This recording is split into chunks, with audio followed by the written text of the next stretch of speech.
তিনটি আমল আছে যে আমলগুলোর সওয়াবের ধারা আমাদের মৃত্যুর পরও আমাদের আমল নামায় যুক্ত হতে থাকবে ইনশাআল্লাহ। এ বিষয়ে যে হাদিসটি সহিহ মুসলিমে বর্ণিত হয়েছে, সে হাদিস বর্ণনা করেছেন সর্বাধিক হাদিস বর্ণনাকারী সাহাবীদের শীর্ষে থাকা আবু হুরায়রা রাদিয়াল্লাহু তাআলা আনহু। তিনি বর্ণনা করেছেন যে নবী করিম সাল্লাল্লাহু আলাইহি ওয়াসাল্লাম ইরশাদ করেছেন, ইযা মাতাল ইনসান ইনকাতাআ আনহু আমালুহু, মানুষ যখন মৃত্যুবরণ করে তার আমলের ধারা বিচ্ছিন্ন হয়ে যায়, আর কোনো নতুন কোনো ভালো কাজ, কোনো সওয়াবের কাজ সে করে তার আমল নামাকে সমৃদ্ধ করার সুযোগ সে আর পায় না। আমল করার, ভালো কাজ করার সুযোগ থেকে মানুষ বঞ্চিত হয়ে যায়। যখন মানুষ মারা যায় সব আমল করার দুয়ার বন্ধ হয়ে যায়। ইল্লা মিন সালাসা, তবে তিনটি আমলের কাজ, তিনটি আমলের দুয়ার, তিনটি ভালো কাজের ধারা এটা অব্যাহত থাকে মানুষের মৃত্যুর পরও।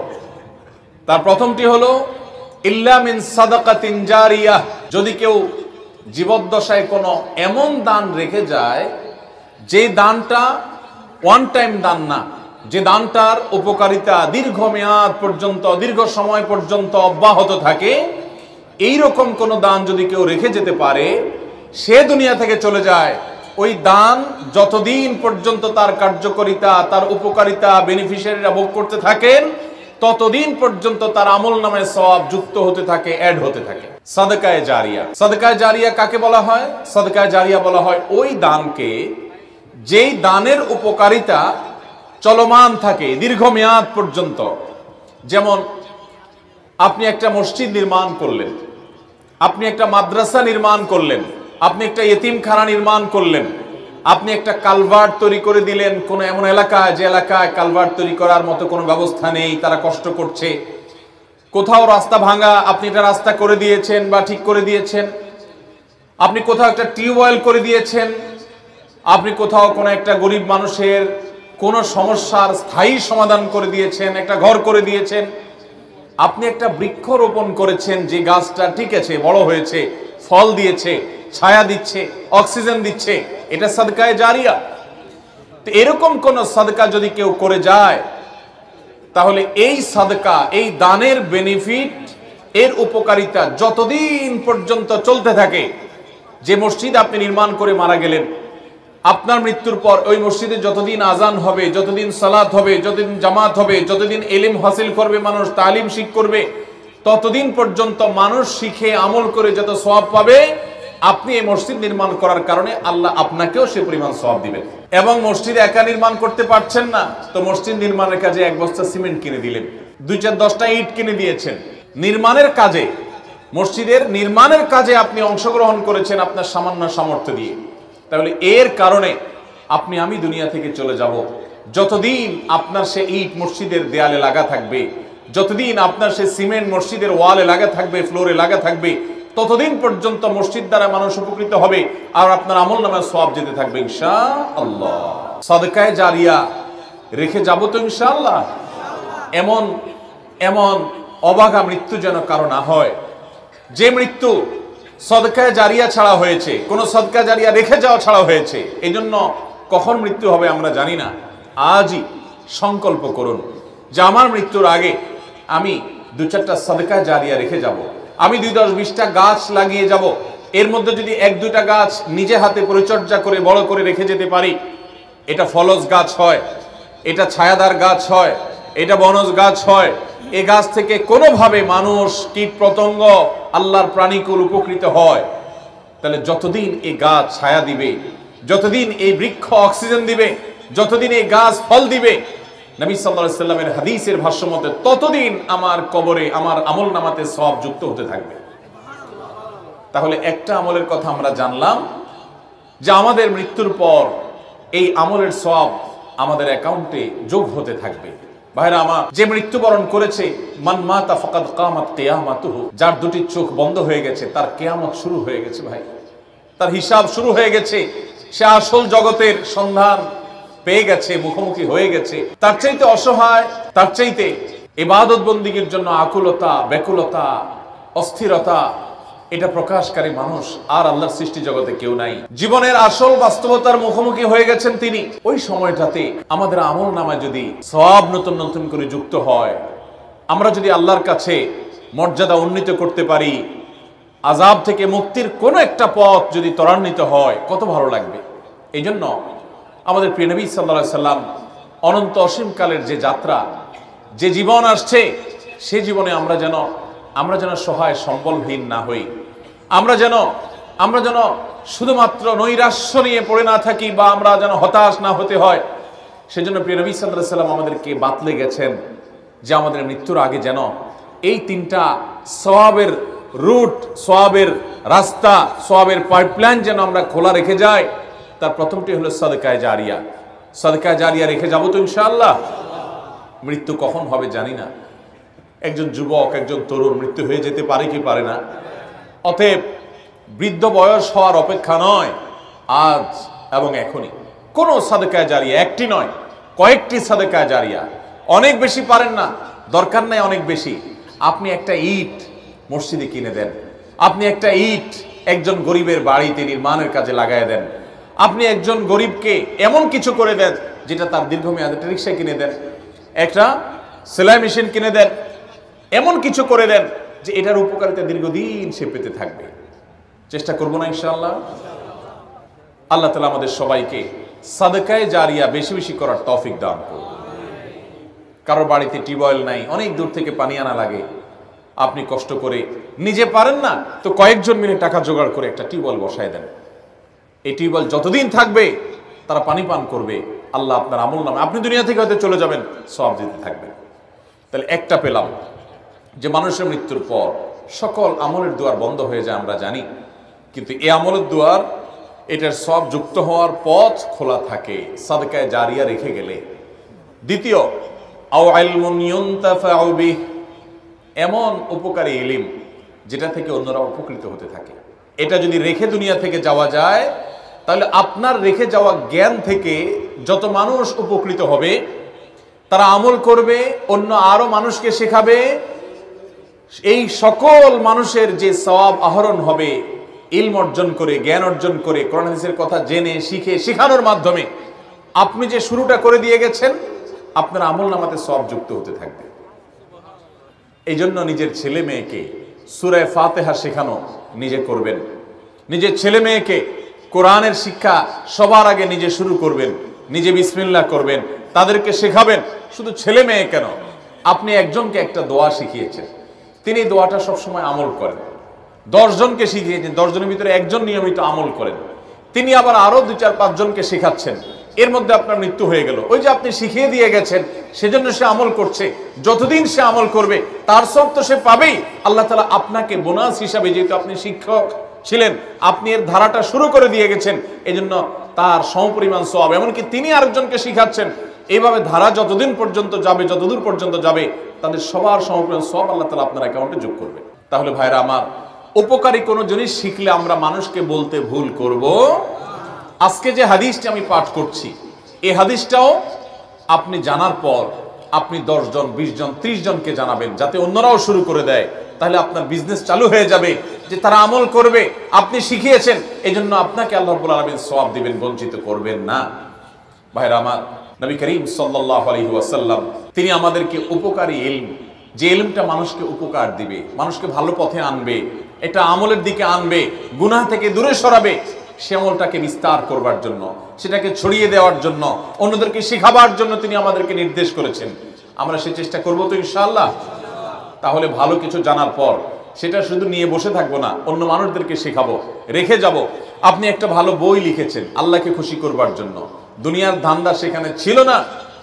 যদি এরকম হয়, এই বই থেকে যত মানুষ উপকৃত হবে, আপনি তাদের সবার সমপরিমাণ সওয়াব আপনি অর্জন করতে থাকবেন।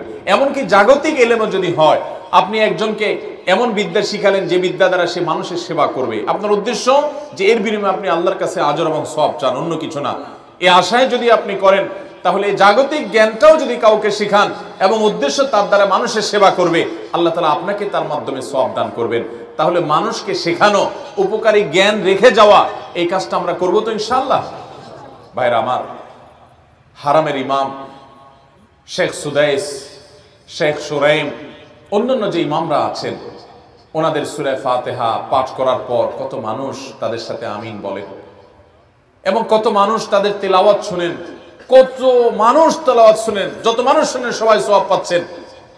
এই মানুষগুলোকে কেউ না কেউ সূরা ফাতিহা শিখাইছে না শিখায় নাই? তাহলে যে মানুষগুলো সওয়াব তাদেরকে সূরা ফাতিহা শিখিয়েছেন তারা হয়তো দুনিয়া থেকে চলে গেছেন, কিন্তু যদি ইখলাস তাদের থেকে থাকে, এবং সুধারণা করি আমরা ইখলাস ছিল, তাহলে এনারা যত আমল করছেন, যত সওয়াব পাচ্ছেন, ওই শিক্ষক আল্লাহর বান্দা কিন্তু এই সমপরিমাণ সওয়াব তার কবরে বসে বসে পাচ্ছে।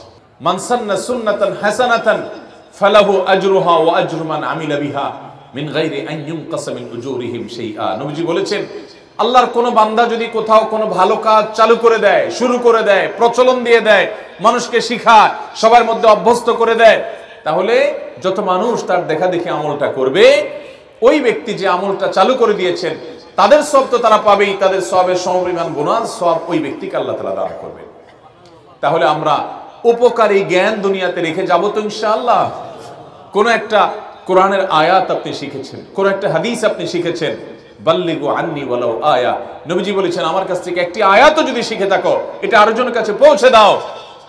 এমনও হতে পারে তুমি যার কাছে পৌঁছে দিয়েছো ওই লোকটা তোমার চাইতে তার ইখলাস বেশি, সে তোমার চাইতে বেশি আমল করেছে, হতে পারে কি পারে না? তাহলে মানুষের মৃত্যুর পর যে আমলের সওয়াব অব্যাহত থাকে, বন্ধ হয়ে যায় না, সেটা হলো উপকারী ইলম।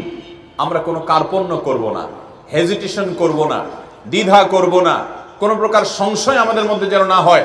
আমি ভালো কিছু শিখেছি, আমার বন্ধুকে আমি শেখাবো, স্ত্রীকে আমি শেখাবো, মাকে গিয়ে বলবো, ভাইকে গিয়ে বলবো, ফেসবুকে বন্ধুদেরকে জানাবো। তবে যা জেনেছি সেটা আন্ধাধুন্ধা না, কোরআন এবং হাদিস থেকে যা জেনেছি অথেন্টিক সেটাই মানুষের কাছে পৌঁছাবো, মানুষকে শেখাবো। বাল্লিগ মা উনজিলা ইলাইক, এটার উপর আমল করব।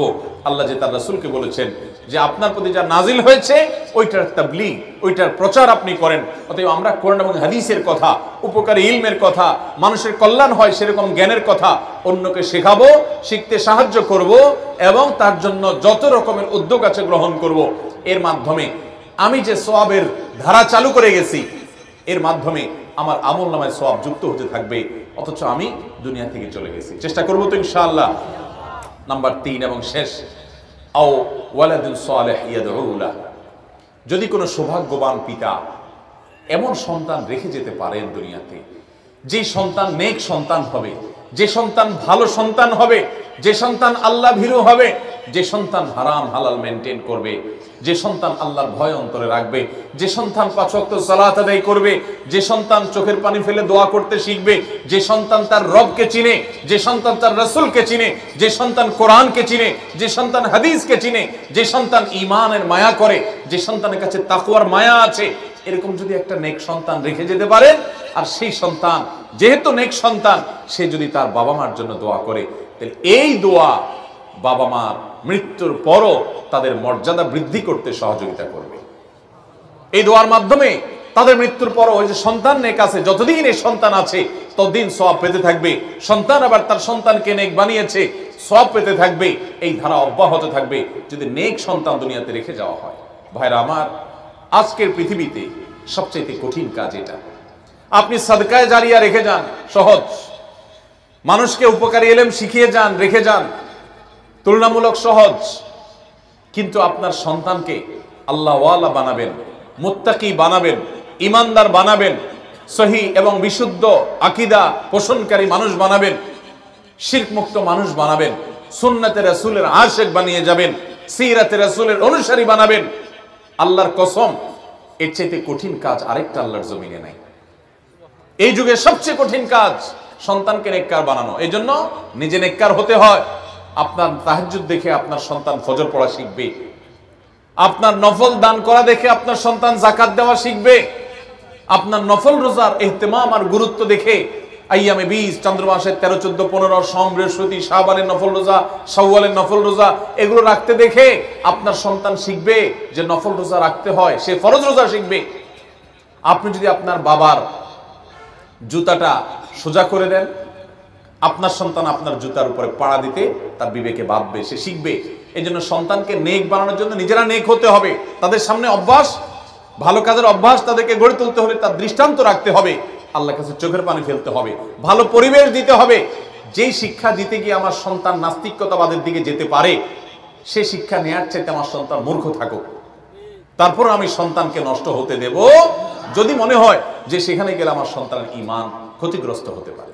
আল্লাহ তাআলা আমাদের সন্তানকে নেক বানানোর তৌফিক দান করুন।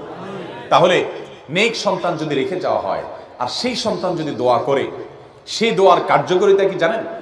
ইবনে মাজার হাদিস শুনেন, নবী করিম সাল্লাল্লাহু আলাইহি সাল্লাম বলেছেন, একটা মানুষ তার মৃত্যুর পর তার ধ্বংসাবশেষ যেখানেই থাকুক, বারজাখী জীবনে কবরে মাটির সাথে মিশে গেছে, অথবা যে অবস্থায় যেখানে আছে তার ধ্বংসাবশেষ, সে অবস্থায় যদি সে লোকটা জান্নাতি হয়, বিশুদ্ধ হাদিস কোরআনের আয়াতের আলোকে প্রমাণিত যে তার এই ধ্বংসাবশেষ যদি মাটিও হয়ে যায়, সেখানে আল্লাহ রাব্বুল আলামিন তাকে জান্নাতের সাথে তাকে কানেক্টেড করে আল্লাহর নেয়ামত, জান্নাতি হলে জান্নাতের নেয়ামত ভোগ করার শক্তি দেন।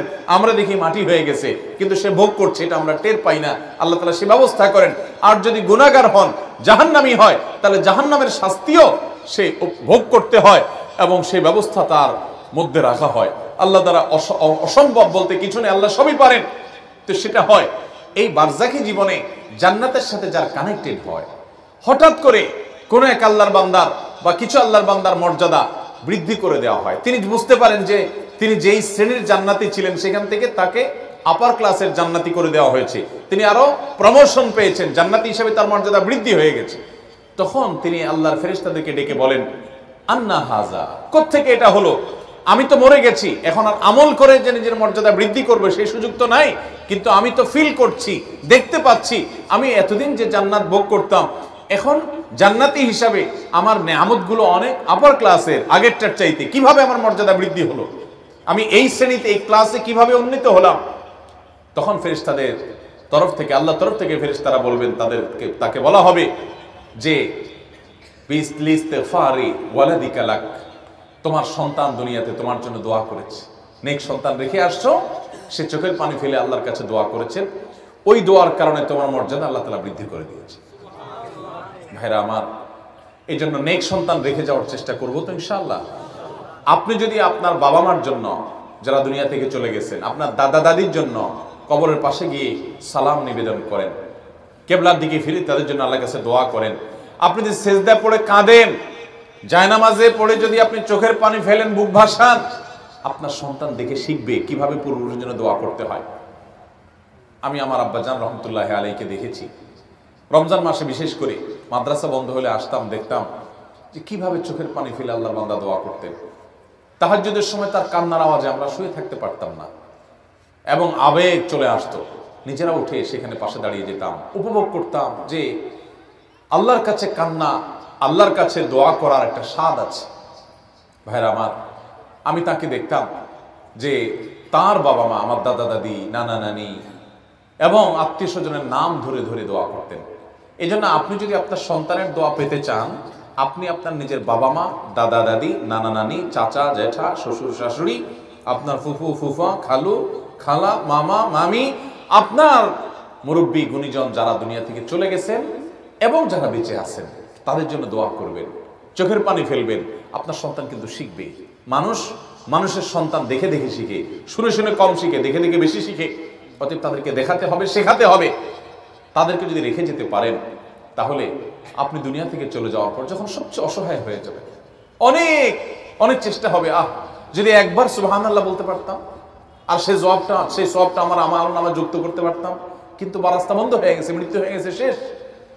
কিন্তু ওই যে সন্তান নেক সন্তানের দোয়া আমরা পেতে থাকবো, চেষ্টা করবো তো সন্তানকে নেক বানানোর। তাহলে মানুষের মৃত্যুর পর সমস্ত আমলের দোয়া বন্ধ হয়ে যায়, সকল সওয়াবের ধারা বন্ধ হয়ে যায়। তিনটা খোলা থাকে: এক, সাদকায়ে জারিয়া; দুই, উপকারী জ্ঞান; তিন, নেক সন্তানের দোয়া। বলেন, প্রথম কি? সাদকায়ে জারিয়া। দ্বিতীয় কি? উপকারী ইলম, উপকারী জ্ঞান। আর 3 নম্বর নেক সন্তানের দোয়া। তিনটা রেখে যাবো তো ইনশাআল্লাহ। বিশেষ করে যারা এখনো বিয়ে শাদী করেন নাই বা বাবা হতে পারেন নাই, তারা নিয়ত করেন, আল্লাহ তৌফিক দিলে সেটা তৃতীয়টা করবেন। কিন্তু প্রথম এবং দ্বিতীয়টা করার জন্য আমরা চাইলে এখন থেকে শুরু করতে পারি, চেষ্টা করবো না ইনশাআল্লাহ। এবং আজকে যে হাদিসটা আপনারা শুনলেন, এই হাদিসটা বর্ণনা করেছেন সাহাবী আবু হুরায়রা রাদিয়াল্লাহু তাআলা আনহু। হাদিসটি বর্ণিত হয়েছে সহিহ মুসলিমে এবং আরো অন্য হাদিস কিতাবে এই হাদিসটি বর্ণিত হয়েছে। তো এই হাদিসটি আমরা ইনশাআল্লাহ আমাদের অন্যান্য মানুষের কাছে শেখাবো এবং প্রচার করব, অন্যদেরকে বলবো, আমল করতে উদ্বুদ্ধ করব। এই যে উপকারী জ্ঞান সেটা আমরা ছড়াতে শুরু করব। সেই সাথে ওই প্রথম দুইটা সাদকায়ে জারিয়া এখন থেকে শুরু করব, চেষ্টা করব না ইনশাআল্লাহ। আল্লাহ তাআলা আমাদের সবাইকে আমলের তৌফিক দান করুন। মৃত্যুর আগে আমলের এই ধারাগুলোকে আমরা খুলে দিয়ে যাব। কখন মৃত্যু হবে আমরা কি জানি ভাই? আমাদের কারোর জানা আছে যে আমার কতদিন বেঁচে থাকার সুযোগ আছে? জানি আমরা? তাহলে আর দেরি নয়, আজকে এই মাহফিল থেকে আসুন এই নিয়ত করে নিয়ে যাব যে তিনটা আমল, যেই দুইটা অন্তত করা সম্ভব সবার, আর যাদের তৃতীয়টাও করা সম্ভব, এই আমলগুলো এখন থেকে করব, কালকে থেকে এটা আমি প্রয়োগ করা শুরু করব, এই নিয়ত নিয়ে মাহফিল থেকে বাড়িতে যাবো ইনশাআল্লাহ। ঠিক আছে না ইনশাআল্লাহ? কারা কারা নিয়ত করেছেন হাত তুলেন তো, আল্লাহকে দেখাই দেন তো। আল্লাহ আমাদের সবাইকে আমলের তৌফিক দান করুন। মালিক আমাদের সবাইকে আপনি আমলের তৌফিক দান করুন।